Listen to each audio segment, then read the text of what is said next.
बिस्मिल्लाहिर्रहमानिर्रहीम। अस्सलाम वालेकुम डियर व्यूवर्स, कैसे हैं आप? उम्मीद करती हैं बिल्कुल ठीक होंगे, मज़े में।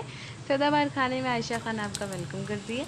आज की रेसिपी चपली कबाब बर्गर बनने वाले हैं, बहुत ही टेस्टी, बहुत ही डिलीशियस, और आप ये ज़रूर ट्राई कीजिएगा। क्या टेक्सचर है, बहुत ही टेस्टी है। तो शुरू करते हैं अपनी रेसिपी। तो एक बाउल लेंगे और उसमें मैं आधा किलो कीमा लूँगी, जो कि पिसा हुआ होना चाहिए। और ये मैंने आपको चपली कबाब बनाते हुए बताया है कि आपका जो कबाब है वो टूट जाएगा। इससे ये होगा कि आप जब वॉश करेंगे उसके बाद आप कीमा बनाएं, इससे फिर आपके कबाब बहुत अच्छे बनेंगे और टूटेंगे भी नहीं। इसमें थोड़ी सी एहतियात और थोड़ी सी टिप्स की ज़रूरत होती है, तो आपके इंशाल्लाह बहुत अच्छे बनेंगे ये कबाब। और कबाब अच्छे बन गए तो समझे बर्गर्स अच्छे बन गए। तो अब हम इसकी रेसिपी शुरू करते हैं। मैंने आधा किलो कीमा लिया था, 2 बार मशीन से गुजार लिया। अब इसके बाद हम इसमें 1 पाव प्याज ऐड करेंगे, लेकिन प्याज को हम सबसे पहले मशीन से गुजारेंगे ताकि इसका पानी निकल सके। इसका पानी निकालना ज़रूरी होता है क्योंकि ये गीला गीला इसमें वाटर आ जाएगा, तो फिर इस वजह से ये जो जूस है ये प्याज का, तो वो कबाब को ख़राब कर देगा। तो अब ये देखिए हम चॉप कर रहे हैं और चॉपिंग भी हो रही है इस तरह से। ये ग्राइंडिंग हो रही है, तो इसमें होगा कि इसका अच्छी तरह से जूस निकल जाएगा। आप मलमल के कपड़े की मदद से या निकाल लें, चाहे हाथों की मदद से निकाल लें, मकसद पानी निकलने का है। ठीक है, आपको मैं थोड़ा सा निकाल के दिखाती हूँ कि आप किस तरह से एक्सेस वाटर इसका रिमूव करेंगे। ये देखिए, हाथों की मदद से भी आप कर सकते हैं। अब इतना सारा पानी अगर हम इस कीमे में ऐड कर देंगे तो इससे ये होगा कि समझ लें कि आपकी मेहनत बेकार है। अब हम ये कीमे में ऐड करेंगे। ये मैं सारा ऐड कर रही हूँ, अच्छी तरह से ऐड करेंगे। और जो भी चीज़ बनाएं दिल से बनाएं, खुशी से बनाएं, ताकि अपनों के साथ आप खुशी बांट सकें और बहुत लजीज आपका खाना बन सके।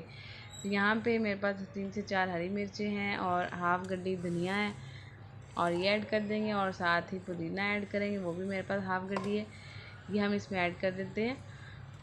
ठीक हो गया। अच्छी तरह से हमने इनको वॉश कर लिया था और इसको फिर हम ऐड करेंगे। वैसे तो खाने बनते ही रहते हैं, लेकिन जब आप दिल से कभी बनाओ बहुत अच्छे बनेंगे। ये है जी भुने हुए चने का आटा, 3 से 4 टेबल स्पून ऐड करेंगे। ठीक है, अब इसमें ऐड करेंगे हम नमक आप अपने टेस्ट के मुताबिक ऐड कीजिएगा। और इसके बाद कुटी हुई लाल मिर्च ऐड करेंगे हम, तकरीबन हाफ़ टी स्पून से 1 टीस्पून। ठीक है, अब उसके बाद हमने ऐड करना है इसमें, बहुत ज़्यादा नहीं मिर्चें यूज़ करेंगे क्योंकि हमने हरी मिर्च भी डाल ली है। ये पिसी हुई लाल मिर्च अब मैं ऐड कर रही हूँ 2 टेबल स्पून। 2 टेबल स्पून इसलिए क्योंकि ये ज़्यादा तेज़ नहीं है। अगर आपकी मिर्च ज़्यादा तेज़ है तो ऐड कीजिएगा कम। 1 टेबल स्पून है पिसा हुआ धनिया भर के, वो ऐड कर दिया मैंने। अनार दाना है 2 से 3 टेबल स्पून। ठीक है, ये आप क्रश करके डालें, अगर आपका दिल करता है क्रश करने का तो आप इसे कूट लें। हाफ़ टी स्पून ऐड करेंगे गरम मसाला। अब 2 अंडे लिए थे, इसका मैंने ऑमलेट तैयार कर लिया, सादा ऑमलेट तैयार किया। कोई इसमें कोई ख़ास रेसिपी नहीं है इसकी। अब इसको बस हमने हाथों से थोड़ा थोड़ा तोड़ना है क्योंकि ये सब भी दोबारा से मशीन से गुजरने वाला है। अब इसमें 1 अंडा हम वैसे ही ऐड करेंगे। ठीक है, ये सब ऐड करने के बाद ज़ीरा ऐड करेंगे। ज़ीरा हम लेंगे 1 टेबल स्पून। अब इसको हाथों की मदद से अच्छी तरह से मिक्स कर लें। हाथ की मदद से मिक्स करने से बहुत सा फ़ायदा हो जाता है कि अच्छी तरह से मसाले ऐड हो जाते हैं।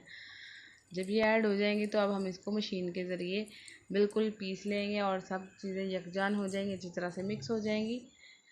तो ये देखिए मैंने मशीन से गुजार लिया, बिल्कुल अच्छे से बन गया। अब इसमें हम ऐड करेंगे टमाटर। मैंने पहले टमाटोज़ ऐड नहीं किए हैं, चॉप किए हुए 2 टमाटोज़ ले लें, या 1 लेना चाहें तो बड़े साइज़ का आप ले सकते हैं। मैंने छोटे साइज़ के 2 लिए थे। ठीक है, इसको हाथ से अच्छी तरह से हम मिक्स कर लेते हैं और उसके बाद फिर हम अपने हाथ थोड़े से वेट करेंगे पानी की मदद से, और उसके बाद हम इसके चपली कबाब तैयार करेंगे। बिल्कुल थोड़े से ऑयल से आप चपली कबाब तैयार कर सकते हैं। अब मैं अपने हाथों को थोड़ा सा ग्रीस कर लें ऑयल से, चाहे आप पानी के साथ कर लें, और इसकी आप शेप जो देना चाहें दे सकते हैं। लेकिन चूँकि चपली कबाब या चप्पल कबाब होते हैं तो इसको थोड़े से उस शेप में दें तो ज़्यादा अच्छी बात है, फिर इसका टेस्ट भी वैसा ही आएगा और लुक भी वैसी आएगी, दोनों चीज़ ऐसी लगेंगी।